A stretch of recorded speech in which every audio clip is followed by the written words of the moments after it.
அஸ்ஸலாமு அலைக்கும். Welcome to Jasiya kitchen. எல்லாரும் எப்படி இருக்கீங்க? அல்ஹம்துலில்லா, நானும் நல்லா இருக்கேன். நீங்கள் எல்லாரும் நல்லா இருப்பீங்கன்னு நானும் நம்புகிறேன். வாங்க இன்னைக்கு ஒரு இன்ட்ரெஸ்டிங்கான வீடியோ நம்ம பார்க்கலாம். அதே சமயம் உங்களுக்கு என்டர்டெயின்மெண்ட்டாகவும் இந்த வீடியோ கொண்டு போகும் அப்படின்னு சொல்லிட்டு நான் நம்புகிறேன். இந்த வீடியோ ஈவினிங் 5 o'clock அப்புறத்துலேருந்து தான் வீடியோ எடுக்க ஸ்டார்ட் பண்ணியிருக்கேன். அந்த சூரியன் மறையிற டைமில் வானம் பாருங்கள், அப்படியே எல்லோ கலரில் ரொம்பவே சூப்பராக இருக்குது. மாடியில் நின்று அப்படியே இதை ரசிச்சுக்கிட்டே தான் நான் வீடியோ எடுத்தேன். நீங்கள் வீடியோவில் பார்க்கும்போது உங்களுக்கு தெரியும்னு நினைக்கிறேன், எவ்வளோ ஒரு அழகாக இருக்குது பாருங்கள். அப்படியே ரசிச்சுட்டே கீழே வந்தாச்சு.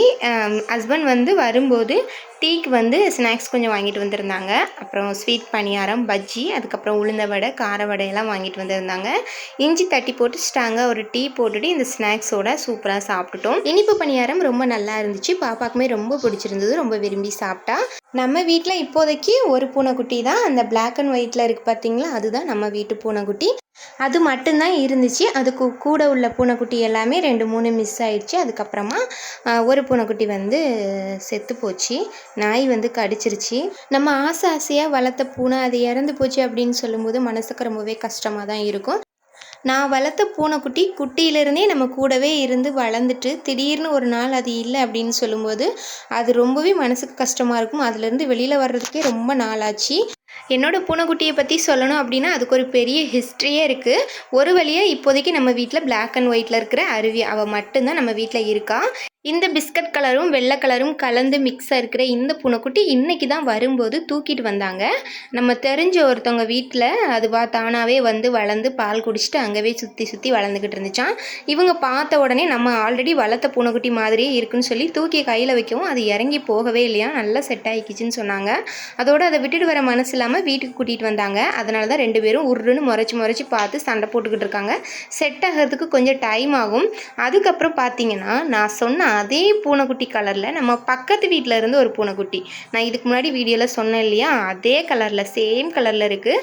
பக்கத்து வீட்டில் வீடு காலி பண்ணி போயிட்டாங்க. அவங்க வீட்டில் நின்ற பூனைக்குட்டி தான் இது. வந்து இப்போ நம்ம வீட்டுக்கு வந்து வாசலில் நின்று பசிக்குதுன்னு சொல்லிட்டு மியா மியான்னு சொல்லி கூப்பிடும். எனக்கு பூனைக்குட்டினா ரொம்ப பிடிக்கும் தான் நான் வீடியோவில் உங்கள்கிட்ட சொல்லிட்டு தானே இருக்கேன். ஸோ அது வந்து கூப்பிடும்போது என்னால் இது சும்மா இருக்க முடியாது, மனசுக்கு ரொம்ப கஷ்டமாக இருக்கும் இல்லையா. நான் வந்து பால் வந்து கொஞ்சம் எடுத்துகிட்டு வந்து வச்சேன். நல்லா பசியாக இருந்திருக்கும் போல் ஊற்றின பால் எல்லாமே குடிச்சிருச்சு. பக்கத்து வீட்டில் உள்ளவங்களும் இந்த பூனைக்குட்டியை வளர்க்கணும் அப்படின்னு சொல்லி எடுத்தெல்லாம் வளர்க்கலையாம். தானாகவே வந்து அவங்க வீட்டில் பால் சாப்பாடு இதெல்லாம் சாப்பிட்டுக்கிட்டு அங்கனக்குள்ளே இருந்துச்சு. அவங்க வீடு காலி பண்ணி போயிட்டாங்க அப்படிங்கிறதுனால அப்படியே நம்ம வீட்டுக்கு தாவிட்டாங்க. நம்ம வந்து இதை அப்படியே விட்டுருவோமா என்ன? நம்ம இப்போ இந்த பூனைக்குட்டிக்கு அரவணைப்பு கொடுத்தாச்சு. இனிமேல் இவங்களும் நம்ம வீட்டில் சேர்ந்து தான் இருப்பாங்க. கொஞ்சம் செட் ஆகிறதுக்கு டைம் ஆகும். பட் இப்போ நம்ம வீட்டில் பூனைக்குட்டியோட கவுண்ட் வந்து பார்த்திங்கன்னா 3 பேர் ஆயாச்சு. என்னடா ஒரே பூனைக்குட்டி கதையாக சொல்லி கொள்றேனேன்னு சொல்லிட்டு யாரும் என்னைய தப்பாக நினச்சிடாதீங்க. ஏன்னா பூனைக்குட்டினா எனக்கு ரொம்ப பிடிக்கும். அதனால நம்ம வீடியோவில் இந்த பூனைக்குட்டி எல்லாமே நீங்கள் அடிக்கடி வீடியோவில் பார்க்க முடியும். நைட்டுக்கு பெருசாக பசி இல்லை. ஈவினிங்கில் பஜ்ஜி ஸ்நாக்ஸோட டீ சாப்பிட்டதுனால அதுவே போதுமானதாக இருந்துச்சு. பாப்பாவுக்கு மட்டும் ஒரே ஒரு தோசை ஊற்றி கொடுத்துட்டு அப்படியே நைட் வந்து தூங்க கிளம்பியாச்சு. இந்த வீடியோ அப்படியே நெக்ஸ்ட் டே மார்னிங்லேருந்து நான் கண்டினியூ பண்ணுறேன்.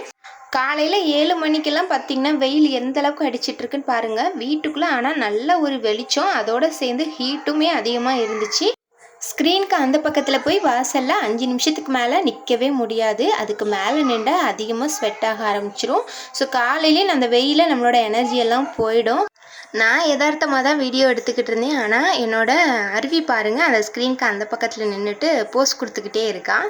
வெயிலில் வந்து அந்த ஸ்க்ரீனில் பார்க்குறதுக்கு அது அழகாக இருந்துச்சு. காலையில் எழுந்திரிச்சோடனே ஃபஸ்ட்டு வேலையாக வந்து செடிங்களை போய் பார்க்க போயிடுவேன். தண்ணியெல்லாம் செடிக்கு தெளித்து விட்டுட்டு செடிங்களெல்லாம் பார்த்துட்டு அதுக்கப்புறமா தான் வந்து எந்த வேலைனாலும்.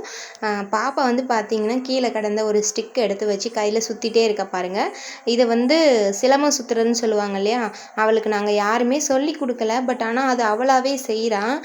நம்ம சின்ன பிள்ளையாக இருக்கும்போதெல்லாம் நம்மளுக்கு என்ன பிடிக்கும் அப்படிங்கிறத தெரிஞ்சுக்கிட்டு நம்ம அம்மா நம்மளோட பேரண்ட்ஸ் நம்மளுக்காண்டி செஞ்சாங்களா இல்லையான்னு தெரியல. ஆனால் இப்போ இருக்கிற ஜென்ரேஷன்லலாம் குட்டீஸ் வந்து ஒரு 2 வயசுக்கு மேலெலாம் அவங்களோட திறமை என்னங்கிறத கொஞ்சம் கொஞ்சமாக வெளிக்காட்ட ஆரம்பிக்கும் போது பேரண்ட்ஸ் வந்து ரொம்ப அழகாக புரிஞ்சுக்கிட்டு அவங்களுக்கு பிடிச்ச மாதிரி அதில் வந்து மோட்டிவேட் பண்ணுறாங்க. ஆனால் இந்த டைமில் நம்மளுக்கு ஒரு விஷயம் பிடிக்கும், அந்த விஷயத்த நம்ம செய்யணும்னு நினைக்கும் போது ஃபேமிலி குழந்தைங்க இதெல்லாம் பார்த்துக்கும் போது நம்மளுக்கு தனிப்பட்ட முறை முறையில் பிடிச்ச ஒரு விஷயம் செய்கிறதுக்கு கண்டிப்பாக ரொம்ப கஷ்டமாகவும் அதுக்கான ஸ்பேஸ் கிடைக்காமலேயும் இருக்கும். யாருக்கெல்லாம் அந்த மாதிரி ஆசைகள் இப்போ இருக்குது ஆனால் என்னால் செய்ய முடியல அப்படின்னு ஃபீல் பண்ணுறீங்க, அதை மறக்காமல் கமெண்ட்ஸில் சொல்லுங்கள், தெரிஞ்சுக்கிறேன்.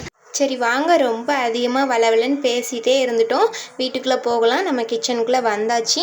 டீ போடுறதுக்காக தான் இப்போ கிச்சனுக்குள்ளே வந்திருக்கேன். கை வந்து பார்த்திங்கன்னா நேராக போய் பால் எடுக்க தான் போனேன், பால் டீ போடுறதுக்கு. சரி ஓகே, மனசு சொல்லிச்சு இன்றைக்கி வந்து நீ பால் அவாய்ட் பண்ணு, இன்றைக்கி கட் பண்ணிக்கோ, பிளாக் டீ இல்லைனா பிளாக் காஃபி குடி அப்படிங்கிற மாதிரி மனசு சொல்லிச்சு. அப்படி தாங்க சில நாள் நானும் பிளான் பண்ணுறேன், பட் என்னால் கண்ட்ரோல் பண்ண முடியல. டீ காஃபி மட்டும் என்னால் குடிக்காமல் இருக்கவே முடியல. சரி ஓகே, இன்றைக்கி ஒரு நாளாச்சும் மனசு சொல்கிறத கேட்போமே அப்படின்னு சொல்லிட்டு இன்றைக்கி பால் டீ அவாய்ட் பண்ணிவிட்டு இன்றைக்கி வந்து பிளாக் காஃபி தான் போட்டுக்கிட்டேன். நாட்டு சக்கரை இல்லை, அதனால் வந்து சும்மா கொஞ்சமாக ஒரு கால்வாசி மட்டும் சீனி போட்டு மிக்ஸ் பண்ணிக்கிட்டேன். கெட்டிலில் கொஞ்சமாக சுடுதண்ணி வச்சுட்டு சீனி, அதுக்கப்புறமா இன்ஸ்டன்ட் காஃபி தூள் போட்டுட்டு ஹாட் வாட்டர் ஊற்றி மிக்ஸ் பண்ணிட்டோன்னா நம்மளுக்கு பிளாக் காஃபி ரெடி.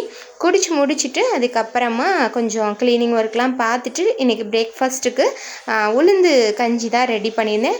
ரொம்ப நாள் ஆச்சு உளுந்து கஞ்சி ரெடி பண்ணி. சரி ஓகே, இன்றைக்கி ரெடி பண்ணிடலாம் அப்படின்னு சொல்லி தான் நான் குக்கர்லேயே தான் ரெடி பண்ணிட்டேன். 1 கப் அரிசி, 1/2 கப் கருப்பு உளுந்து சேர்த்து நல்லா கழுவிட்டு குக்கரில் போட்டுட்டு 1/4 டீஸ்பூன் வெந்தயம், அதுக்கப்புறமா கொஞ்சமாக உப்பு சேர்த்து ஒரு 4லேருந்து 5 விசில் விட்டு எடுத்திங்கன்னா இந்த அளவுக்கு நல்லா குழஞ்சி வெந்துடும். அதுக்கப்புறமா கடைசியாக இதில் கொஞ்சமாக தேங்காய் துருவல் சேர்த்து நல்லா கலந்துட்டு நம்ம சாப்பிட்டுக்கலாம். இதில் வேணும்னா கொஞ்சம் தேங்காய் பாலும் ஊற்றிக்கலாம், இன்னுமே ரொம்ப டேஸ்ட்டாக இருக்கும். இது கூட நான் கொஞ்சமாக தேங்காய் துவையல் தான் பண்ணியிருந்தேன், கெட்டியாக அரைச்சிருந்தேன். இதோட சாப்பிட்றதுக்கு ரொம்ப சூப்பராக இருக்கும். எனக்கு வந்து ரொம்ப பிடிக்கும் இந்த உளுந்தங்கஞ்சி, அதுக்கப்புறமா தேங்காய் துவையல் ரொம்ப நல்லாயிருக்கும். இன்றைக்கி பிரேக்ஃபாஸ்ட்டுக்கு இதை தான் பண்ணியிருந்தேன். சூப்பராக சாப்பிட்டுட்டு பாப்பாக்குமே சாப்பாடு கொடுத்தாச்சு. ஒரு 11:30 போல் ஸ்நாக்ஸுக்கு பாப்பாவுக்கு வந்து ட்ராகன் ஃப்ரூட்ஸ் வந்து கட் பண்ணி கொடுத்துட்டேன். எனக்கு என்னவோ இந்த ட்ராகன் ஃப்ரூட் எனக்கு இப்போவும் பிடிக்கவே மாட்டேங்குதுங்க. நான் கன்சீவாக இருக்கும்போது ஒன் டைம் வாங்கி கொடுத்துருந்தாங்க. சரி அந்த டைமில் நமக்கு சாப்பிட்றதுக்கு பிடிக்கல அப்படின்னு நினச்சிட்டு இப்போ ரீசெண்ட் டேஸில் நான் வாங்கி ஒரு டைம் சாப்பிட்டேன். அப்போவும் எனக்கு பிடிக்கவே இல்லைங்க. சரி ஓகே, நமக்கு தான் பிடிக்கல, நம்ம பிள்ளையாவது விரும்பி சாப்பிடட்டும் அப்படின்னு சொல்லி கொடுத்தேன். ஆனால் அவன் நல்லாவே விரும்பி சாப்பிட்டா. அதுவே எனக்கு ரொம்ப சந்தோஷமாக இருந்துச்சு. அதுக்கப்புறமா கிச்சனுக்குள்ளே வந்துட்டு கொஞ்சம் சின்ன சின்ன வேலைகள் இருந்துச்சு. கடைக்கு போயிட்டு கொஞ்சம் இல்லாத பொருட்கள் மட்டும் வாங்கிட்டு வந்திருந்தேன். அது எல்லாமே அப்படியே இருந்துச்சு. சரி எல்லாத்தையுமே எடுத்து போட்டுக்கலாம் அப்படின்னு சொல்லி எடுத்து வச்சுட்டு இருந்தேன். அப்புறம் எண்ணெய் வந்து காலியாகிடுச்சு. அதுவுமே செக்கில் ஆட்டின எண்ணெய் தான் நம்ம எப்போவுமே யூஸ் பண்ணுவோம், அதுதான் பாட்டிலில் வந்து ஊற்றிட்டுருக்கேன். மளிகை ஜாமான் மொத்தமாலாம் வாங்குறதில்ல, எந்தெந்த பொருட்கள் காலியாகுதோ அந்த பொருட்கள் மட்டும் நம்ம பக்கத்தில் இருக்கிற ஷாப்பில் தேவைக்கு தகுந்த மாதிரி வாங்கிக்கிறது. இப்படி தான் இப்போ வரைக்கும் நான் வாங்கிட்டு இருக்கேன். இந்த ஆயில் பாட்டிலில் ஆயில் ஊற்றுறேன்னு சொல்லிட்டு வீர சாகசம்லாம் பண்ணிகிட்டு இருந்தேன். என்ன அப்படின்னா புனல் இல்லாமல் ஆயில் ஊற்றுனேன். அதுன்னு சொன்னாங்க கீழே கொட்டிடாத, புனலை தேடி எடுத்து அதிலே ஊற்று அப்படின்னாங்க. அதை எங்கேயோ போட்டுட்டாங்க, எங்கே இருக்குன்னே தெரியலை. சரி தேடி பிடிச்சி எடுக்கிறதுக்குள்ளே டைம் ஆகிடும், நம்ம இப்படியே ஊற்றிடலாம் அப்படின்னு சொல்லி தான் ஊற்றிட்டு இருந்தேன். ஏன் சொல்கிறாங்க அப்படின்னா எனக்கு இந்த மாதிரி சின்ன சின்ன வேலைகள் எண்ணெய் ஊற்றும் போது இல்லை வேறு ஏதாவது மளிகை ஜாமான் டப்பாவில் கொட்டும் போதோ சரி கை நடுங்க ஆரம்பித்து கீழே வந்து கொட்டிடுவேன். ஸோ எண்ணெய் கொட்டிச்சுன்னா என்ன பண்ணுறது, அது ரொம்ப முக்கியம் இல்லையா? ஸோ எண்ணெயும் வேஸ்ட் ஆக்கிடவும் கூடாது, அதனால தான் அப்படி சொன்னாங்க. நான் என்ன சொன்னேன்னா பாருங்கள், நான் கொஞ்சம் கூட சிந்தாமல் எவ்வளோ அழகாக ஊற்றுறேன் பாருங்கள் அப்படின்னு சொல்லிட்டு வீரவசனம்லாம் பேசிக்கிட்டே எண்ணெயை வந்து ஊற்றிக்கிட்டு இருந்தேன். சொன்ன வாக்கை காப்பாற்றணும் இல்லையா, அதனால் கொஞ்சம் கூட சிந்தாமல் அழகாக எண்ணெயை வந்து ஊற்றி வச்சுட்டேன். லஞ்சுக்கு வந்து மீன் குழம்பு செய்யலாமா அப்படின்னு சொல்லிட்டு ஹஸ்பண்ட் கிட்ட கேட்டிருந்தேன். அவங்க சரி ஓகே நான் கடைக்கு போய் வாங்கிட்டு வந்துடுறேன்னு சொல்லிட்டு இன்றைக்கி வாவல் மீன் தான் வாங்கிட்டு வந்திருந்தாங்க. தலை வால் கொஞ்சம் பீசஸ்லாம் போட்டு மீன் குழம்பு ரெடி பண்ணிவிட்டேன். மீன் ஃப்ரைக்கு வந்து கொஞ்சமாக மீன் வந்துட்டு மசாலா போட்டு தடவி ஃப்ரிட்ஜில் எடுத்து வச்சுருந்தேன். அதை சாப்பிட்ற டைமில் பொரிச்சிக்கலாம் அப்படின்னு சொல்லிட்டு இப்போ தான் நான் மீன் எடுத்து பொரிக்க ஆரம்பித்தேன். மீன் வந்து பொரித்து முடிச்சுட்டு லஞ்ச் வந்து சாப்பிட வேண்டியதுதான். மீன் ஃப்ரை வந்து ரொம்பவே சூப்பராக வந்துருந்துச்சு. மசாலா கொஞ்சம் கூட உதறவே இல்லை.